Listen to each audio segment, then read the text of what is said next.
Islamabad high court के दो जजेस उन्होंने तौहीन अदालत के लिए दरख्वास्त दायर की हुई थी क्योंकि उनके ऊपर सोशल मीडिया के ऊपर कैंपेन चल रही थी।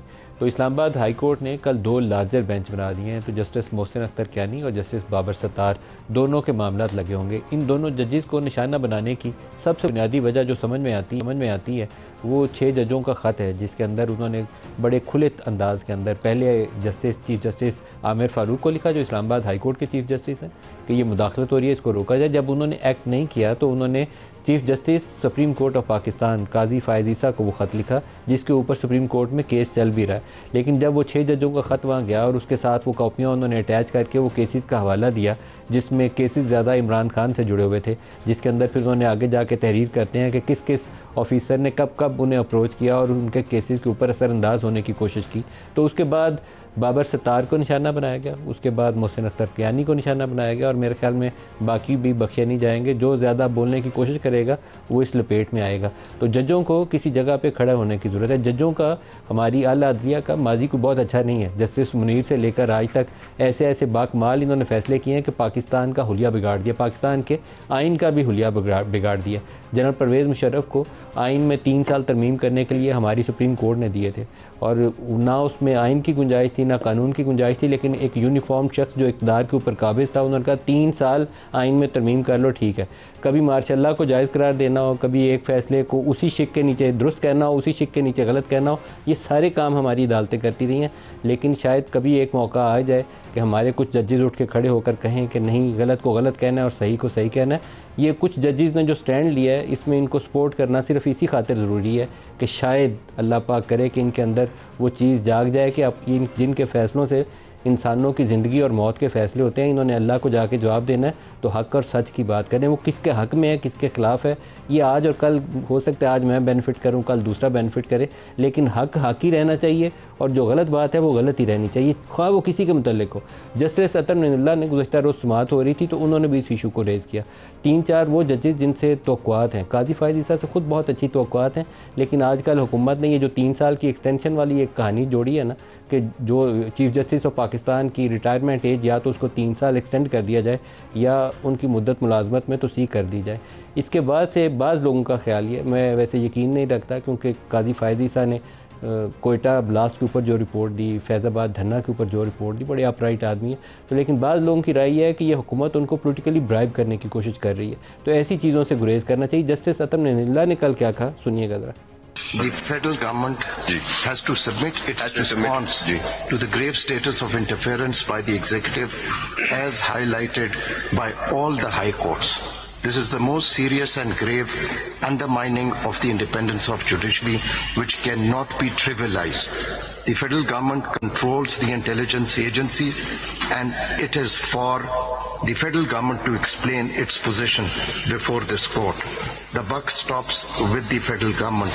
The high courts, the position before this court. The buck stops with the federal government.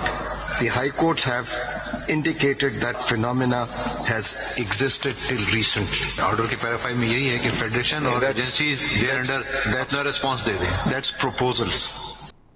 इन जजों को एक चीज़ की शाबाशी देनी चाहिए कि ये लाइव कॉम को दिखाते हैं, क्या सवाल जवाब है, क्या ऑब्जर्वेशन है। इसके ऊपर काजी फ़ायज़ ईसा, अतर नज़ीरुल्लाह, इन सारों को शाबाश देनी चाहिए।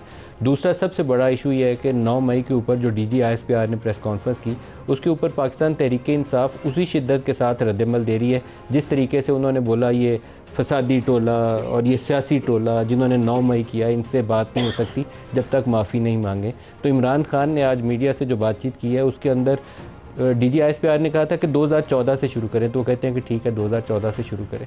फिर वो कहते हैं कि मेरा तो आधे से ज़्यादा ख़ानदान फ़ौज के अंदर है, फ़ौज तो मेरी फ़ौज है, तहकीकात करें, मैं भी कमीशन के सामने पेश हूँगा। तो शायद एक ऐसा मौका है जिसके ऊपर इसको पकड़ लिया जाए कि ठीक है एक तहकीकात करें और उसको भी इसी तरीके से लाइव दिखाएँ कि क्या हुआ। हाथ साफ़ नहीं है बहुत सारे लोगों के।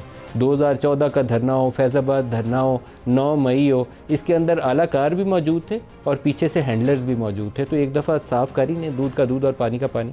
जो आज प्रोग्राम में हमारे साथ शुरका हैं, सेनेटर नासिर भट्ट साहब हैं हमारे साथ PMLN से और सेनेटर हुमायूं अहमद साहब हैं पाकिस्तान तहरीक इंसाफ से। दोनों को खुशामदीद कहता हूँ। भट्ट साहब आपसे शुरू करते हैं।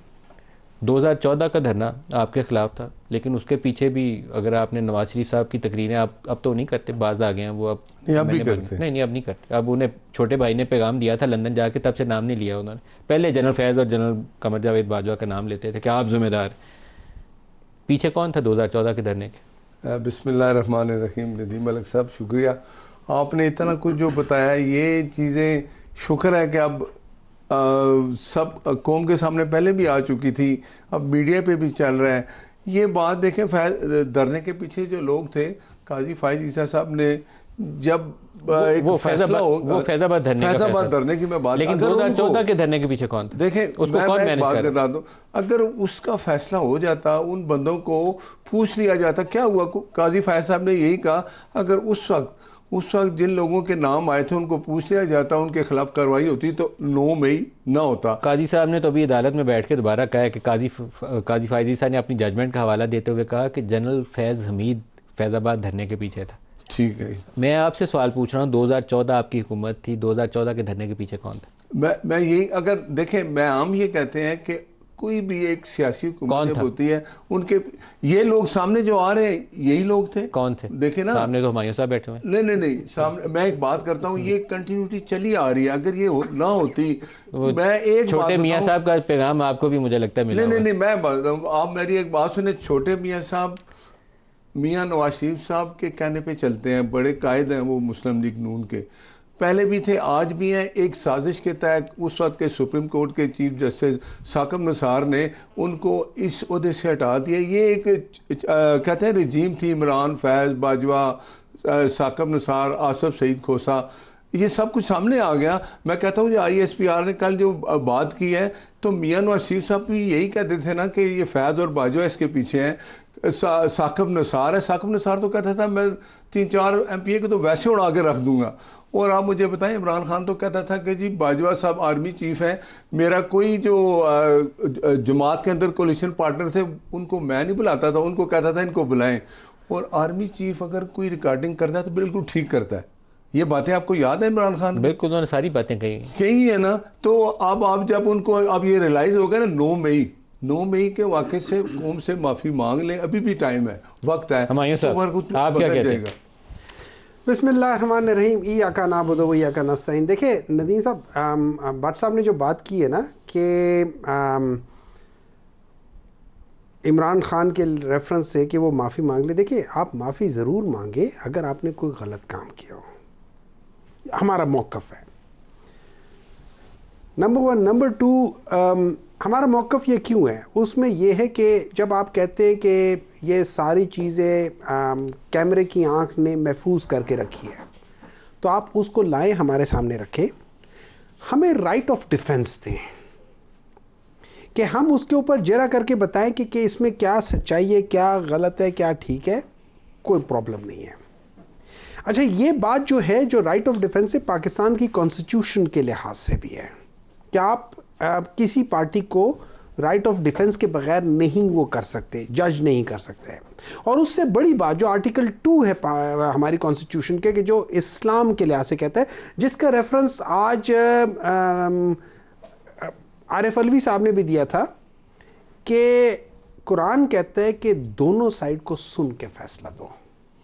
उन्होंने हज़रत दाऊद अलैहिस्सलाम के उसका एक एक्सपीरियंस का एक रेफरेंस दिया कुरान में। फिर जो बात हो रही थी कि